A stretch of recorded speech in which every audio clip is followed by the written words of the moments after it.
हाय दोस्तों, नमस्कार। Prep exams के यूट्यूब प्लेटफॉर्म पर आप सभी का स्वागत है। आज हम लोग एसएससी एमटीएस के जीके जीएस के प्रश्नों को हल करेंगे। किस प्रकार के क्वेश्चन एसएससी एमटीएस में पूछे गए हैं, उन्हीं सभी प्रश्नों को हम लोग एक बार देखेंगे। तो आज का पहला क्वेश्चन दिया गया है, मुंबई स्टॉक एक्सचेंज में WDM का फुल फॉर्म क्या होता है। मुंबई स्टॉक एक्सचेंज में WDM का फुल फॉर्म क्या होता है। होलसेल डेब्ट मार्केट होता है, होलसेल डेब्ट मैनेजमेंट होता है, या फिर होलसेल डायरेक्ट मार्केट होता है, या होलसेल डायरेक्ट मैनेजमेंट होता है।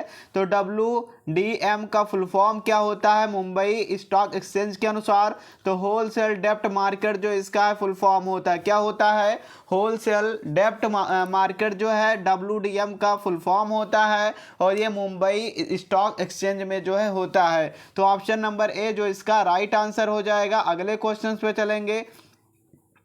अगला क्वेश्चन दिया गया है, भारत में मुद्रा भविष्य संचालित करने के लिए किसकी जिनकी आवश्यकता होती है। तो किनके अनुसार भारत में मुद्रा भविष्य संचालित करने की आवश्यकता होती है। वित्त मंत्रालय सेबी की, या सेबी आरबीआई की, आरबीआई वित्त मंत्रालय सेबी की, किसकी होती है। तो तीनों की होती है, यानी वित्त मंत्रालय की भी होती है, सेबी की होती है और आरबीआई की होती है। इन तीनों की इसकी आवश्यकता होती है। अगर बात किया जाए सेबी की, तो सेबी की स्थापना 12 अप्रैल कब हुई थी।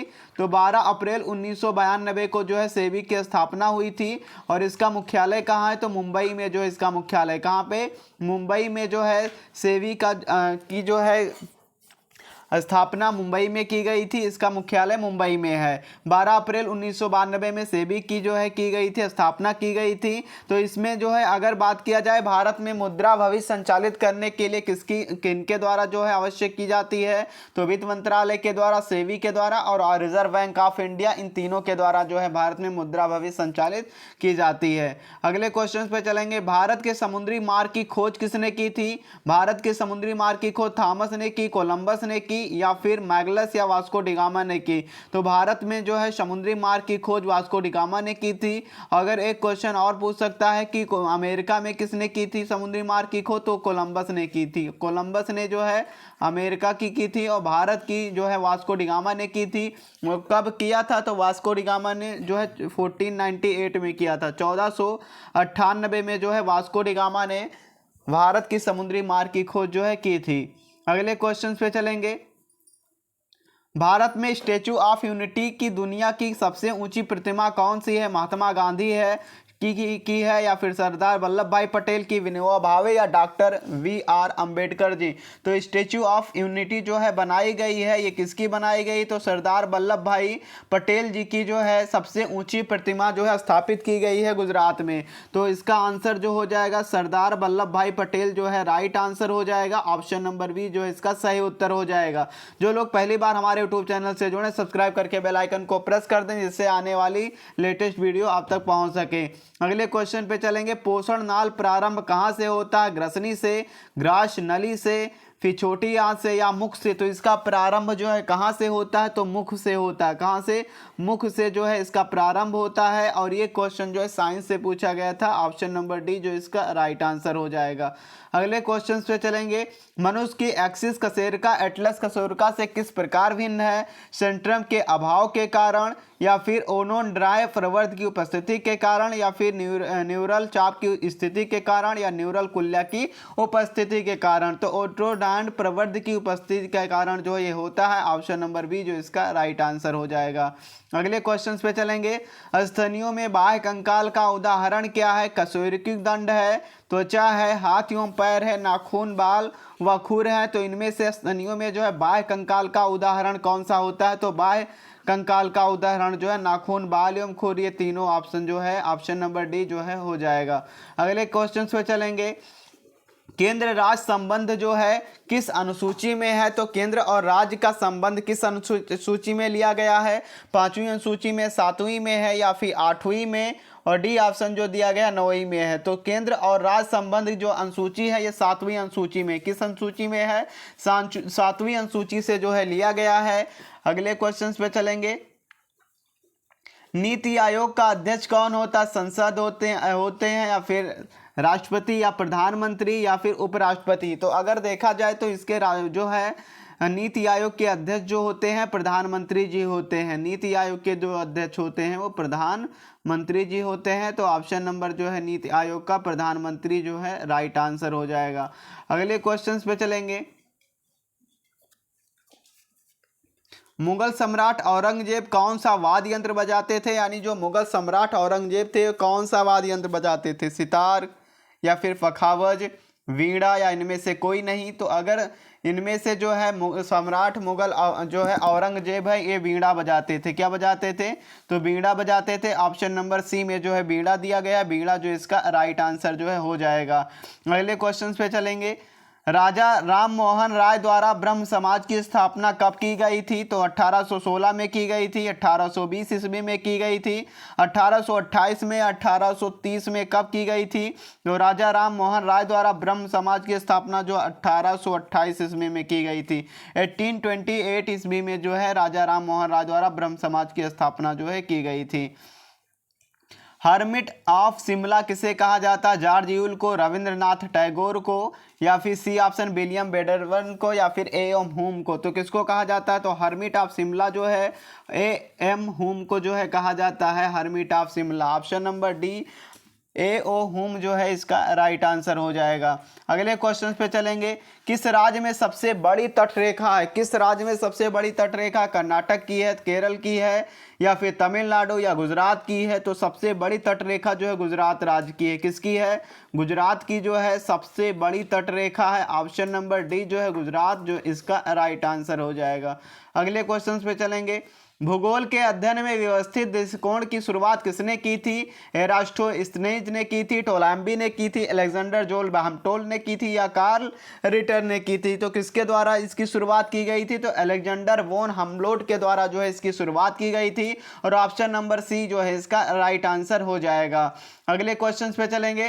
भौतिक भूगोल में निम्नलिखित में से किसका अध्ययन किया जाता? आर्थिक गतिविधियों का, मानवीय हस्तांतरण का, मिट्टी का, या बस्तियां का? तो इसमें जो है किसका अध्ययन किया जाता है? तो जो है भौतिक भूगोल में अध्ययन किया जाता है मिट्टी का। किसका? भौतिक भूगोल में जो है मिट्टी का अध्ययन किया जाता है। और इसका अध्ययन जो है कलाकृतियाँ या फिर चट्टानें, खनिज, मिट्टी रूप से, यानी इन सब से जलवायु, नदियाँ, वातावरण इत्यादि से संबंधित जो है इसका अध्ययन किया जाता है। अगले क्वेश्चन पे चलेंगे। रॉबर्ट पियरे किस वर्ष उत्तरी ध्रुव पर पहुंचे थे? 1906 में, 1909 में, 1911 में, या फिर 1912 में? तो रॉबर्ट पेरी जी जो थे ये उत्तरी ध्रुव पर 1909 में पहुंचे थे। 1909 में इन्होंने जो है अमेरिकी खोज यात्री थे। कहाँ के थे? अमेरिकी खोज यात्री थे। और ये 6 अप्रैल 1909 को जो है उत्तरी ध्रुव पर पहुंचने वाले पहले व्यक्ति बने थे। कब पहुंचे थे? जो है ये पहले व्यक्ति बने थे जिन्होंने जो है उत्तरी ध्रुव पर सबसे पहले पहुंचा था। अगले क्वेश्चन पे चलेंगे। निम्नलिखित में से किस बादल का आकार गोभी के ढेर की तरह जो है प्रतीत होता है? स्टेटस का, निम्बस का, क्यूमुलस का, या उपरोक्त में से कोई नहीं? तो किसका? क्यूमुलस का जो है गोभी के आकार का जैसा प्रतीत होता है। काला सागर किस देश के दक्षिण में स्थित है? फ्रांस में स्थित है, रूस में स्थित है, फिर भारत में स्थित है, या फिर ब्रिटेन में स्थित है? तो कहाँ पे काला सागर किस देश के दक्षिण में स्थित है? तो ये जो है रूस के, रशिया के दक्षिण में जो है स्थित है। किसके? रूस के दक्षिण में काला सागर जो है स्थित है। मेघालय राज्य अस्तित्व में कब आया था? 1970 में, 1971 में, या 1972 में, या फिर 1973 में? तो मेघालय जो राज्य है ये अस्तित्व में 1972 से पहले मेघालय असम का एक भाग था। यानी 1972 से पहले जो है असम का जो है एक भाग था मेघालय। और 21 जनवरी 1972 को गारो खासी जो यहाँ की पहाड़ियों को मिलाकर मेघालय राज्य बनाया गया। अगर क्वेश्चन पूछा जाए मेघालय गारो खासी जो पहाड़ियाँ हैं ये कहाँ पर स्थित है? तो ये मेघालय में जो है स्थित है। और ये कई कंपटीशन में जो है ये क्वेश्चन जो है पूछा गया है।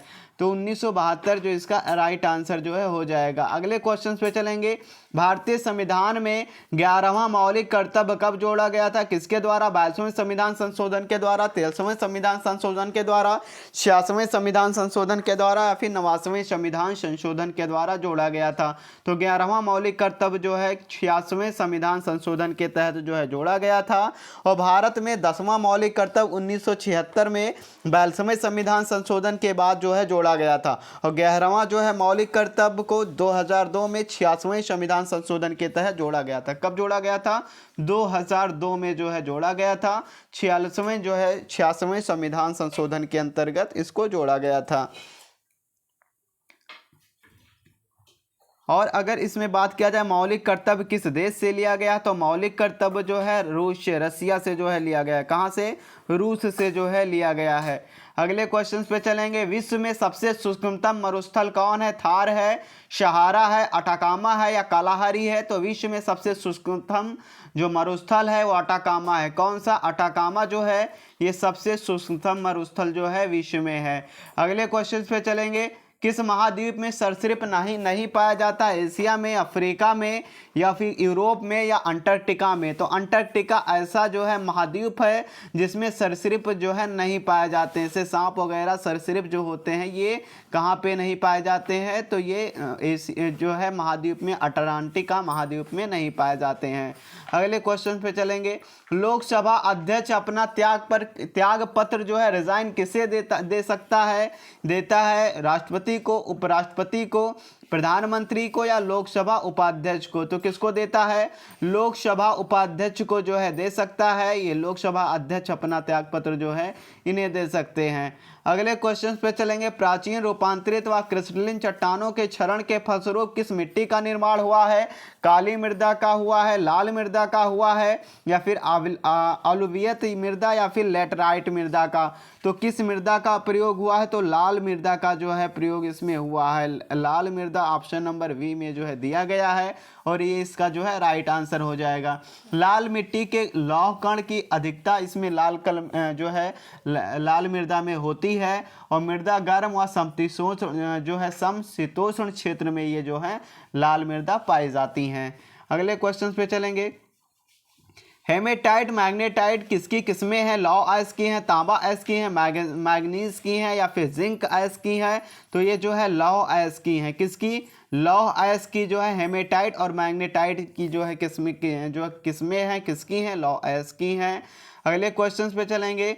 विश्व का सबसे बड़ा रबड़ उत्पादक देश कौन सा है? थाईलैंड है, मलेशिया है या फिर सिंगापुर है, भारत है? तो सबसे बड़ा जो है विश्व में सबसे बड़ा रबड़ उत्पादक देश जो है थाईलैंड है। कौन सा है? थाईलैंड जो है ये विश्व में सबसे ज़्यादा यानी सबसे बड़ा रबड़ उत्पादक देश है।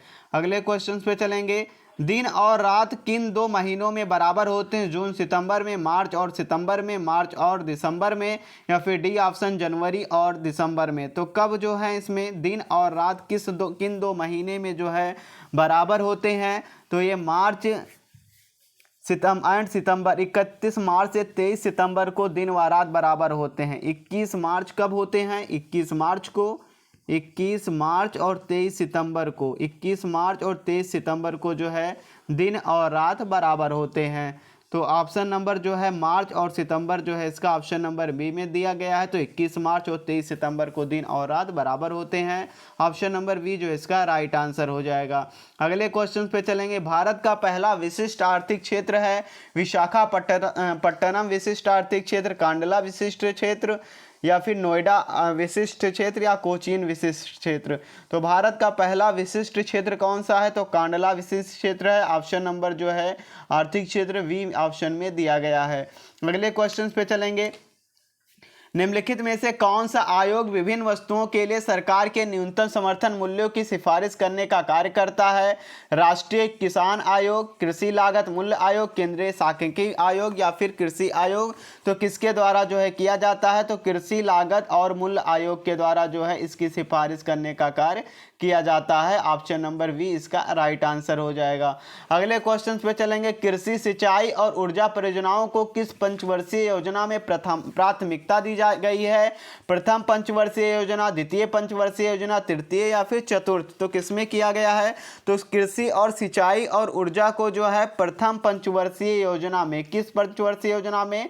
प्रथम पंचवर्षीय योजना में जो है प्राथमिकता दी गई है। प्रथम पंचवर्षीय योजना की शुरुआत कब हुई थी? तो कब हुई थी? 1951 से 1956 के बीच में। 1951 से 1956 के बीच में प्रथम पंचवर्षीय योजना की जो शुरुआत की गई थी। तो ऑप्शन नंबर ए जो है प्रथम पंचवर्षीय योजना इसका राइट आंसर हो जाएगा। और प्रथम पंचवर्षीय योजना में कृषि, सिंचाई और ऊर्जा परियोजनाओं को जो है प्रथम प्राथमिकता इसमें दी गई थी। जो है ये क्वेश्चन बहुत ही ज़्यादा इंपॉर्टेंट क्वेश्चन है, पंचवर्षीय योजना से जो है क्वेश्चन पूछा जाता है। ये थी आज की जो है आखिरी क्वेश्चन दिया गया था ये आज का। Thanks for watching. जो लोग पहली बार हमारे यूट्यूब चैनल से जुड़े सब्सक्राइब करके बेल आइकन को प्रेस कर दें।